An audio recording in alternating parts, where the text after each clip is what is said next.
എല്ലാവർക്കും നമസ്കാരം. കഞ്ഞി അതൊരു നാടൻ വിഭവമാണ്. അത് ഇഷ്ടപ്പെടാത്ത ഒരു മലയാളികളും കാണില്ല. തനി നാടൻ രുചിക്കൂട്ടിൽ ഒരു കഞ്ഞി എങ്ങനെ ഉണ്ടാക്കിയാലോ? നല്ല നവര അരിയും അരി അങ്ങനെ തിളച്ച് വെന്ത് വരാറാവുമ്പോൾ അരിയുമായി ലയിച്ച് ചേരാൻ വേണ്ടി കുറച്ച് മുതിരയും അരിയോടും മുതിരയോടും മൽപ്പിടുത്തം നടത്താൻ വേണ്ടി കുറച്ച് വൻപയറും കൂടി എടുക്കുക. അരിയേക്കാൾ താഴെ നിൽക്കണം മുതിരയുടെയും വൻപയറിൻ്റെ അളവ്. ഇവർ 3 പേരെ എടുത്തെങ്കിൽ മറക്കാൻ പറ്റാത്ത വിട്ടുപോകാൻ പറ്റാത്ത ഒരാളുണ്ട്. അവനെ എടുക്കാൻ മറക്കരുത്, നമ്മുടെ ചെറുപയർ കുട്ടനെ.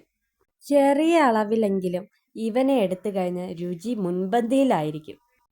അത് ഉലുവയാണ്. കഞ്ഞിക്ക് രുചി കൂട്ടാൻ മുഖ്യമായ പങ്ക് വഹിക്കുന്നുണ്ട് ഈ ഉലുവ. ഇവർക്ക് പുറമെ രുചി കൂട്ടാൻ കൂടെ വേണ്ടത് കൊച്ചുള്ളിയും വറ്റൽമുളകാണ്. ഈ 2 പേരും പിണക്കമായതുകൊണ്ട് സവാളയും ഒരു വറ്റൽമുളകും മാത്രം എൻ്റെ കൂടെ കൂടി. ഇനി എന്താ പരിപാടി? ഈ അരിയും പയറും വൻപയറും എല്ലാം കഴുകി അടുപ്പത്ത് വെക്കുക. ഉള്ളിയും വറ്റൽമുളകും പിന്നെ ചേർത്താൽ മതിയാവും. കഞ്ഞി റെഡിയാകുന്ന സമയം കൊണ്ട് ഉണക്ക ഇരുമ്പൻപുളി അച്ചാർ തയ്യാറാക്കാം. പച്ച ഇരുമ്പൻപുളിയെ നോക്കിക്കൊണ്ടിരിക്കുന്ന ഉണക്ക ഇരുമ്പൻപുളി മനസ്സുകൊണ്ട് പറയുന്നുണ്ടായിരിക്കും, ഇനിയെങ്കിലും എന്നെ മോചിപ്പിച്ചൂടേന്ന്. അച്ചാറിന് മുഖ്യം എള്ളെണ്ണ. കഷ്ടിച്ച് 1 സ്പൂണോളം എള്ളെണ്ണ മാത്രമേ ഉണ്ടായിരുന്നുള്ളൂ.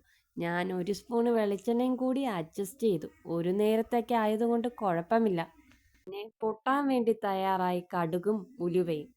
നോക്കി നിന്നില്ലെങ്കിൽ പൊട്ടി നിന്റെ കണ്ണിൽ തെറിക്കുമെന്ന മട്ടില് ഉലുവയും കടുവും അങ്ങ് പൊട്ടിത്തെറിച്ചു. അവരെ ഒന്ന് സമാധാനിപ്പിക്കാൻ വേണ്ടി ഞാൻ കുറച്ച് കറിവേപ്പിലയും കൂടി വിതറിക്കൊടുത്തു. അവരുടെ സമാധാനത്തിൽ പങ്കുചേരാൻ വെളുത്തുള്ളിയും ഇഞ്ചിയും തയ്യാറായി. സമാധാനത്തിൽ മുഴുകിയ ഞാൻ അവരെ ഒതുക്കി വെച്ചിട്ട് മുളകും പിന്നെ മല്ലിയും മഞ്ഞൾപ്പൊടിയും കുറച്ച് ഉലുവയും കൂടി ആ തിളച്ച എണ്ണയിൽ ചാടാൻ തയ്യാറായി. സമാധാനത്തിലായിരുന്നവർ ഇപ്പോൾ നേരിട്ടത് ഒരു അഗ്നിസ്ഫോടനമായിരുന്നു. ലാവ അങ്ങനെ തിളച്ചു പൊങ്ങുന്നു. എൻ്റെ സംസാരം ബന്ധമില്ലാതെ പോകുന്നുവെന്ന് മനസ്സിലായ ഞാൻ വേറൊന്നും നോക്കിയില്ല. അവസാന ഘട്ടത്തിൽ കടന്നു.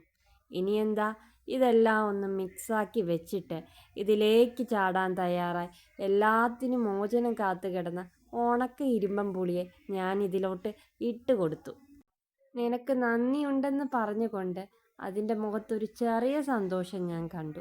രുചിക്കൂട്ടിനായി ഞാൻ കുറച്ച് കായപ്പൊടിയും കൂടി ചേർത്തു. ഉപ്പിട്ടുണക്കിയ പുളിഞ്ചിക്ക ആയതുകൊണ്ട് അധികം ഉപ്പിൻ്റെ ആവശ്യമില്ല. കുറച്ച് ശർക്കര ഞാൻ ഇതിൻ്റെ കൂടെ ചേർത്ത് കൊടുത്തു. എല്ലാം കൂടി ഇട്ടൊന്ന് നന്നായി ഇളക്കി. അങ്ങനെ രുചികരമായിട്ടുള്ള ഉണക്ക ഇരുമ്പൻപുളി അച്ചാറും റെഡിയായി. ഇനി കഞ്ഞിക്കുള്ള വെയിറ്റിങ്ങിലാണ്. കഞ്ഞിയും കൂടി റെഡിയായ കഞ്ഞിയും ഇരുമ്പൻപുളി അച്ചാറുമായി ഒന്ന് കൂട്ടിക്കുഴയ്ക്കാം. ഒരു നീണ്ട കാത്തിരിപ്പിന് ശേഷം നമ്മുടെ മെയിൻ താരമായ കഞ്ഞി റെഡിയായി.